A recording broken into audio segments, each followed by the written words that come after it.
Get up and go with Dunken and Carly on demand. Keep listening for the Tay-Tay double play when you hear back-to-back Taylor Swift songs. You can win tickets to one of her shows, and when you go to one of her shows, you can walk away with brain damage. Yay! What is happening? So there are Taylor Swift fans suffering from amnesia after attending her show. So not really brain damage. It's just people like kind of blacking out during the show. Pretty much. Why? So there are some fans. Hold on, I'll tell you a story about one time I went to Farm Aid. You went to what? Farm Aid is a huge concert, a whole bunch of artists or whatever, right? Willie Nelson always headlines it. Nice.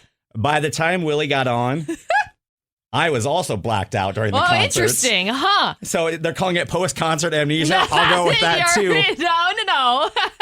Willie, he brought out Steven Tyler from Aerosmith as his like secret.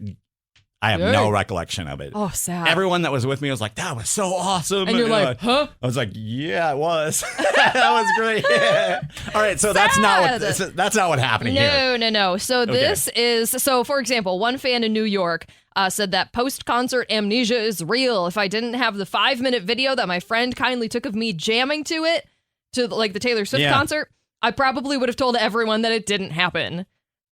So, and this is really interesting because I feel like I've experienced this before as well, but I'll talk about that in a second. Okay. Cardiff University neuroscientist Dr. Dean Burnett. Okay, I was going to ask you if there's a doctor backing this up. There is a doctor, talking about this.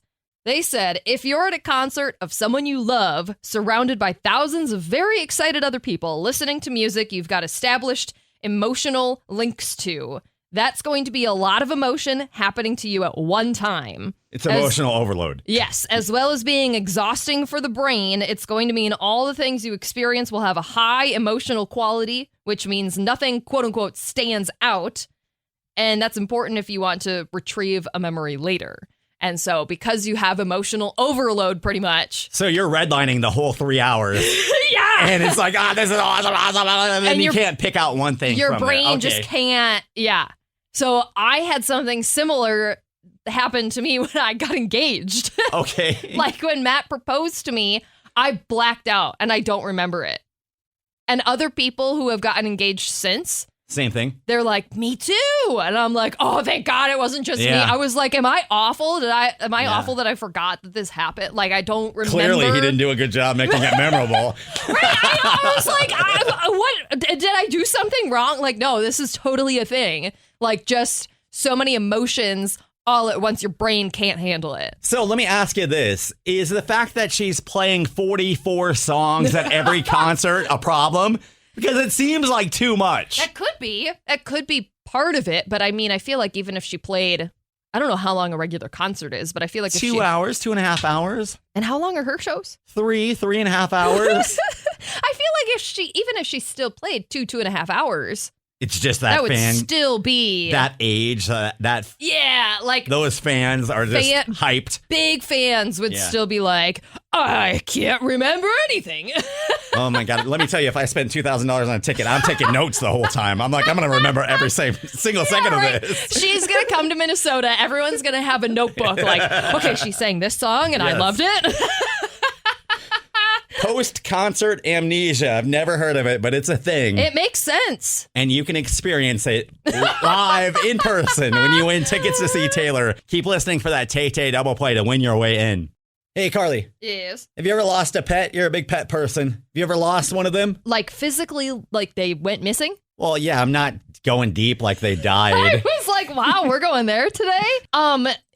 No. I imagine, I mean, our cat has gotten out at nighttime and I've had to walk around. Oh, no. Scary. Because when cats get out at nighttime, they don't want to come back. They want to hunt.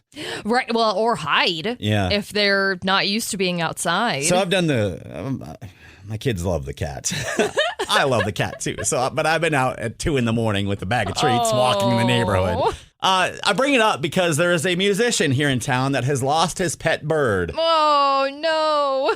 What are the chances of finding a bird that gets away? Well, what kind of bird we talking? It's a green cheek conure. Oh, so not something native to Minnesota. I don't even know, really. It's very colorful. Okay, yeah, definitely something that would stand out. It's green. It's got a green back, a red tail, an orange belly. It's got an ID bracelet on its little ankle. How cute is that? If anybody saw him, that would be pretty obvious. You would kind of know that's somebody's like, pet, right? That's not normal. So Chris is the musician. Mm-hmm. He plays for Junk FM. And he said he used to live in the Twin Cities. That's where he started his band. He had all of his friends, all of his family. His whole life was up there. Yeah. And then he met a girl. Uh-oh. And he had to move to Rochester to marry that girl. Uh-huh. And now he doesn't have a lot of friends, or like his whole life is up there, right? So he's like, this bird is all I have. Like, I think he said he's my little dude. Oh, and like cute. the bird hangs out with him all. I think Chris works from home, so the bird is his coworker, his companion, right? Yeah.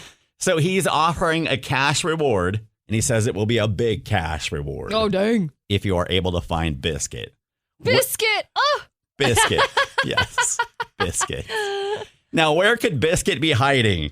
That's the question. Oh, God. That everybody wants to know. I mean, he's probably camping out in a tree somewhere, because I feel like a pet bird like that would get outside and then be like, well, now what? Well, I feel like he wouldn't go very far. Chris decided to reach out to a pet psychic. Oh. To find out, right? Like, to see if they could connect with Biscuit? Uh-huh. Oh, my God. Two Bluebirds is the name of the pet psychic company, and they're out of Fargo. Oh, okay. He had a 30-minute conversation with them. Dang. And they were able to tell him that Biscuit is hiding under a deck. I mean, I'd believe that. But where? I'd like more info, thank you. If you have a deck, maybe just go take a peek underneath. That's not the worst thing. Do you know where the bird would have gotten lost from? Like, what part of Rochester? I don't know where Chris's house is, wherever that is. It flew right out the front door. Okay. I didn't know if he gave up that, obviously that's personal information, but I don't know if he gave that up for, in hopes of finding the bird. But the pet psychic says it's in a neighborhood not near a super busy road. There is a red, white, and blue flag. It is a well-maintained yard with a garden. And the flag is medium-sized. The pet psychic is just feeding him full of info. Oh, my Lord. But also, you know how I am with psychics. Pretty skeptical. That's all pretty generic info. I was going to say the exact same thing. You could go to so many quiet neighborhoods around here, and there's going to be a well-manicured lawn with a garden and a medium-sized American flag. As I'm reading it, I'm like, that's my house. Is Biscuit under my deck? I think Biscuit's under your deck. You better go check. Yeah, definitely.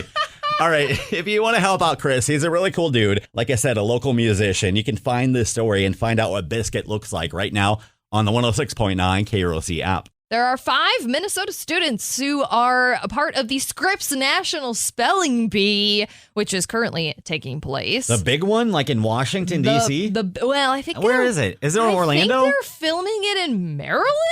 Okay. I thought I saw for some reason, but it's somewhere the big one. Over there. It's the big one. Okay. Yes. One of them is actually from Rochester. Cool. Unfortunately, all 5 of them have not made it to the finals. But it's still incredibly... But they made it that far. That's pretty awesome. Incredibly impressive, for sure. The cotton candy flavored Oreo is coming back on June 5th. I didn't even know this was a thing. I didn't either. I was like, wow, okay. They're going to be available for a limited time. It was last available, I guess I should say, in 2013. So it's been a while. It's been 10 years. Mm-hmm. So they're bringing the cotton candy flavored Oreo back, which sounds gross. Oh, really? I don't think that sounds good. That sounds way too much. I'll probably try it. Ugh, I got a 7-year-old daughter that tries every cotton candy. She would eat it. What's your favorite Oreo flavor? I feel like I like the regular ones. Have you had the red velvet? Boring.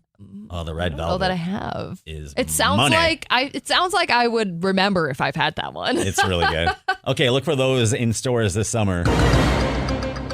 There is a huge rummage sale happening in Rochester this weekend. It's for Paws and Claws, and it's seriously massive.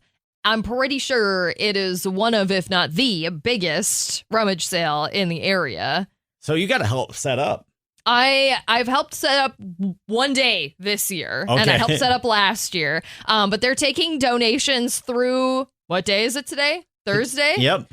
Through today. Okay. For the rummage sale. It takes up a whole building at the county fairgrounds. It's massive. It's huge. Is there some good stuff? Oh, yeah. Oh, yeah. I've gotten some good stuff from there. So when is the sale? So the pre-sale is tomorrow, but you have to have a ticket to get in. Otherwise, the first official day is Saturday, starting at 7 a.m. And then they also are open on Sunday. People are going to be lining up at 5 a.m., right? Oh, yeah. I've heard that people do that. All those details are posted on the 106.9 KROC app. Taylor Swift fans are officially crazy. There are some people wearing diapers underneath their concert outfits so they don't have to leave and go to the bathroom. That sounds disgusting. I would never.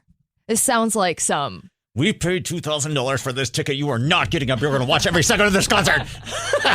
It sounds like some New Year's Eve at Times Square kind of garbage. Like, oh, God, no. Ew. That's so gross. Yeah. There's one fan who posted a video putting her diaper on underneath like this fancy sparkly dress to go to the show.